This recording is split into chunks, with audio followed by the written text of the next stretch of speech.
Epok Numit video makha tarakpo oina ngasigi amu yengminarase ngasigi se akoi Yumjakeisha Numit ke share torake tawne ko Maramda no nane khitang latle sigi Epok Numit video gi matangi se haidi request ti mayam la eko haidi mathang hapiro oina hapake mathang adum angam aina ngamba numit haidi yaraga dum ngasi ani hapakpasu yai hayeng hapakpasu yai ko adu ngasigi oina Yumjakeisha mamangi Numajingne Ningthokabane Lebapokone de hapkhran ko ado Yumjakeisha gi amu haipetang mayam khangminase ko Yumjakeisha hairagadi chayol gi mari shuba numit Numajing thokabale apa Yumjakeisha ko chayol gi mari shuba numit 4th day of the week and harsine ko ado moise haidi ngasagi Yumjakeisha pokpa mi singse yamna moi gi mind se yamna logical oi ko research to pamba mi oi bodo akoi gi research kumba gi da haida tawi ko le haidi akoi na study lo keno haidi master ga loira kanda research ka tawba kangbu leina ko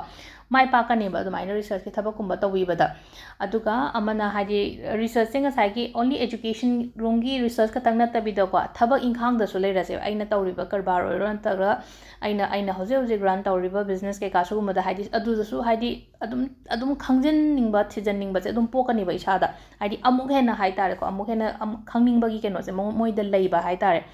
adu ngasagi ma sina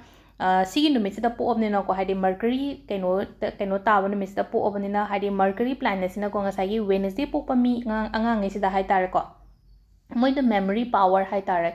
haidi memory power hairagadi haidi larik lai shuda haidi yamna fazana adum mai pakpa mi oiganba aduga moina haidi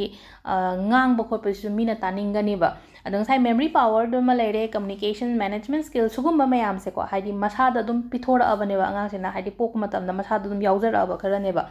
adu mangona problem ama di lei ko ngang thokning ba haidok ning ba phongdok ning ba kaya se haidi ngama haidu oiba kaya mi gi oina magi personality hai tar magi yumda kai da haidi ma panna tawroga su ko sikya haido kan da bodo oigali ko magi oina ado amarom da na mo ma se migi mating yam pangan ba mi oibodo helping hand hai tare ko migi mating pangalle attitude like te mangon da chawthokpo khotokpo yaude na mi sing se haidi macha da attitude leibo khotpa kai leno ko haidi mangon da attitude leibo khotpa kemta leita ba mi oigali ko aduga student hairase ko chhatra natraga haji thabak kumba job kumba taw office ki job kumba taw mi oraga so mo se multitasking kumba taw gale multitasking hairaga di loina mak haibo do thabak mayam se ngai angang chhatra da ni hairase ko chhatra je lairi haibo do katang na da jagoi su haiba isai su haiba ate art and craft su kai ka mayam haiba hai tare ko adagi job gi matang da hairase nangi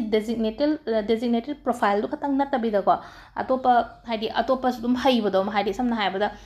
marketing person ne hairase ba marketing person oraga sunga chai HR admin gi thabak ka do loina mak haiba ko leina ko adagi mangonda amu hena kaino tawba hai tare ko mangonda mangasai gi na haida mangonda kaino taw multitasking gi mangonda talent ama yauri na ko aduduna adum loina mak touch tawba ngamgani ba mana chhatra su oire natraga thabak tawba mi oiraga so aduga kaino ma problem leiba matam da ko haidi magi life ta natraga magi personal natraga professional life ta problem leiba matam da problem da solution masana puthok jagani conclusion do tadri phawba hai tare ko haidi adumaina haidi problem solving tawba haiba mi oibodo aduga amusida career gi matang da la asiko career oriented oiba hai tare ko haidi career da yamna haidi dum focus tawraga leiba mi oina oigale ko ado career da ni hena focus tawni ko mase haidi nga sagi relationship ka hairaga ju gambra haidi konaga dum kona yum pange kana khanba khotpa leina ko haidi ai hana ai career sem da ba ya de haina khanba mi oigam da dumaina oigale ko aduga amana miga wari watai saba su dum khara pami ko miga wari watai saba aduga nang mana khangi ba kaino se ai kise haidi mana khangi ba knowledge se haidi mingon da su share tawning bodo adumba mi oibodo mi mam je leina ko haidi haidok ning da ba mangonda haidok khraga di ma do haigrani kaina khan ba adumba do kem leita bodo mangonda mana khangjari bodo jo mingon da share tawning ba wari watai haidi ko sugumba gi matang da hai tare ko haidi knowledgeable oiba haidi conversation gumba se haidi mangonda yamna haidi tawning ba haidi sananing ba dum phawo mi oibodo adu smaina knowledge sharing gi hairapani haidi profession da hairagadi teaching job se ko pamjei ko moi teaching job adagi professor lecturer gumba sugumba se moi adum badana hena focus tawgani ba ngasai gi magi keno aduga ibagi habit ama su thambiyo ko ai sum sesna suggestion hai taro ibagi habit ama thammo journal ni khangde blog hairaga ngasai manipur da blog semi se de keno sida akoina youtube sida blog haidi ma se blogger ne kene hairaga di only ngasai gi keno akogi chaba thakpa tawriba ate thongiba thaiba adu khatangna keno nateba ꯏꯕꯒꯤ blog ꯀꯩꯅꯣ ꯂꯩꯅ bloggers ꯀꯨꯝꯕ ꯂꯩꯅꯀꯣ ꯑꯗꯨꯃꯥꯏꯅ ꯏꯌꯣꯕ ꯅꯪꯒꯤ content ꯃꯌꯥꯝꯗꯣ ꯏꯔꯒ ꯍꯥꯏꯗꯤ publish ꯇꯧꯔꯒ ꯃꯌꯥꯝꯗ ꯄꯥꯍꯜꯂꯣꯕ ꯑꯗꯨꯒ ꯑꯃꯅ relationshipꯀꯤ ꯃꯇꯥꯡꯁꯦ relationshipꯀꯤ ꯃꯇꯥꯡꯁꯦ ꯃꯈꯣꯏꯅ ꯃꯣꯏꯒꯤ partnerꯗꯒꯤ ꯄꯥꯝꯕꯁꯦ ꯍꯥꯏꯗꯤ corporation support-ꯀꯨꯝꯕ ꯄꯥꯝꯃꯦ ꯍꯥꯏꯗꯤ ꯃꯥꯅ ꯊꯕꯛ ꯑꯃ ꯇꯧꯕ ꯃꯇꯝꯗ ꯅꯪ ꯇꯧꯋꯣ ꯀꯥꯏꯅ ꯃꯅꯤꯡꯗꯒꯤ ꯏꯟꯕꯤꯕꯗꯣ ꯍꯥꯏꯗꯤ ꯑꯗꯨꯝꯕ ꯃꯤ ꯑꯣꯏꯅ ꯄꯥꯝꯖꯩꯌꯦ ꯃꯥꯁꯦ ꯃꯥꯅ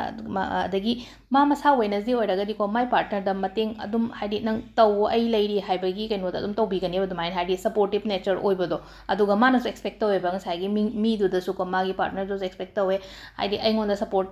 ꯇꯧꯕ ꯃꯤ ꯄꯥꯝꯕꯗꯣ ꯑꯗꯨꯃꯥꯏꯅ ꯑꯣꯏꯅ ꯑꯣꯏꯀꯣ ꯑꯗꯨꯃꯥꯏꯅ ꯇꯧꯃꯤꯟꯅꯕ ꯂꯩꯔꯒꯗꯤ ꯌꯥꯝ ꯁꯛꯁꯦꯁ ꯑꯣꯏꯒꯅꯤꯀꯣ ꯍꯥꯏꯗꯤ ꯃꯦꯔꯤꯖ ꯂꯥꯏꯐꯀꯨꯝꯕꯁꯦ